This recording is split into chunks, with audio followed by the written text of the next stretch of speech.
सपनो घरवा सोहर होला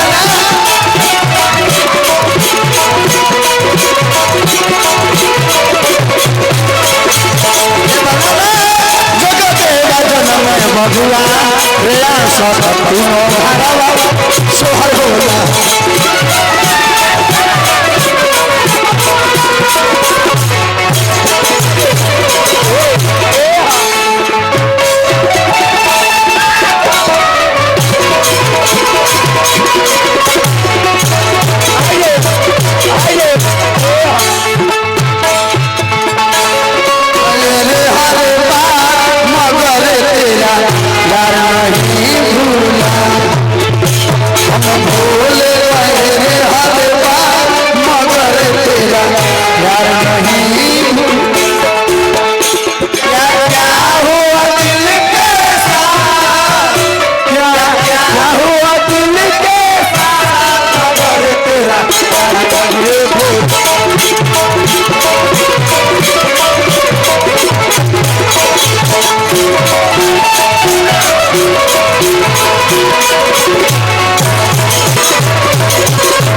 हजारों हजार रुपया का पुरस्कार बार बार हार्दिक हार्दिक अभिनंदन करता हूँ।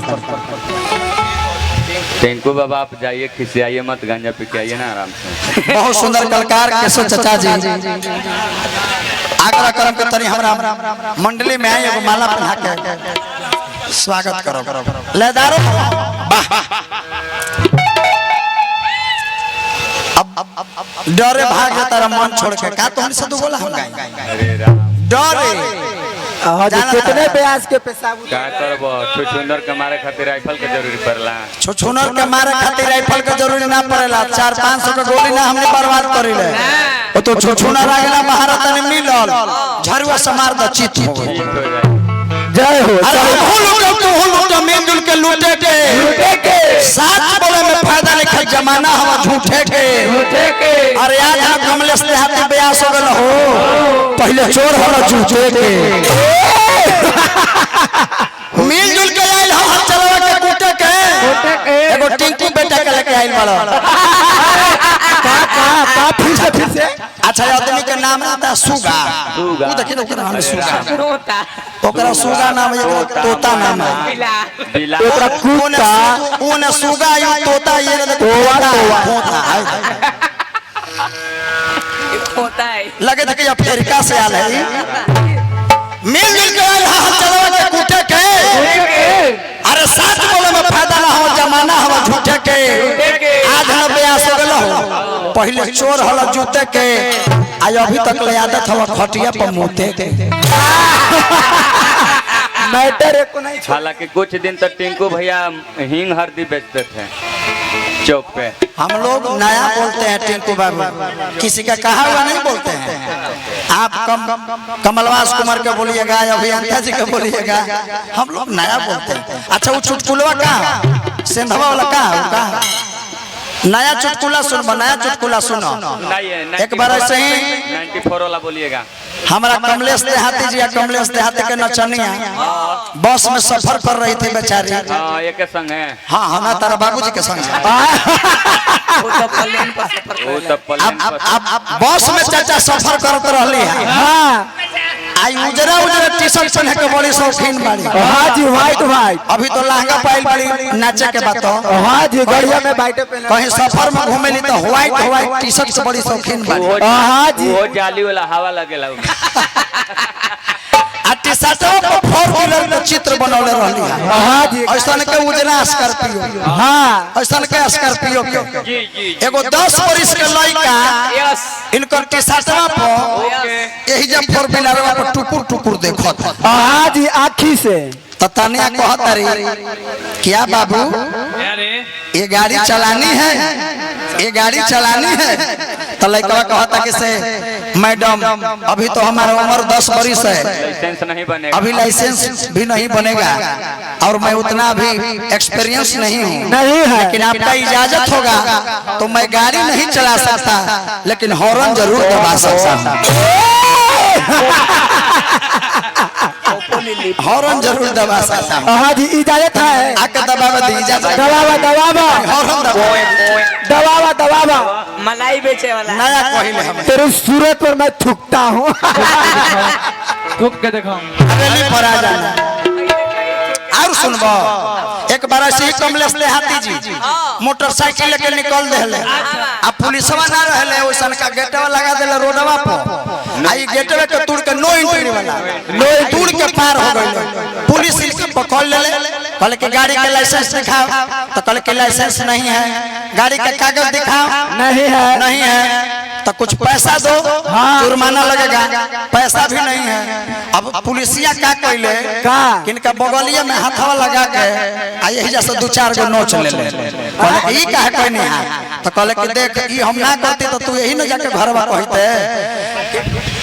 पुलिसवा के पैसावा न देली आ कागजवा न रहे हमर फोटोवा न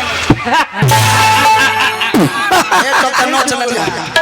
देख नया कह नया बना हमने का नया कहिले ध्यान ए बबुआ जी गाई गाई कहे हल चल दे दो सोहमंगल गाना हे लाला।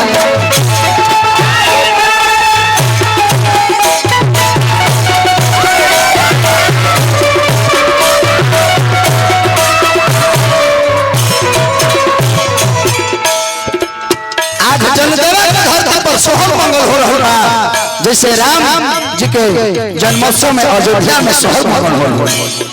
ए लाला ना जनो देवा नगरी देखो भइला बा सुहावन आज चौक देखो ध्यान दो। ए लाला ना अरे जनो देवा देखो अरे सुहावन भई ले घरवा में अरे सोहर भई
घर बजा सोहर हो। अब आई एगो लेदारी के भाव रही एक बार भाई से तो लेदारी तो भाव रही।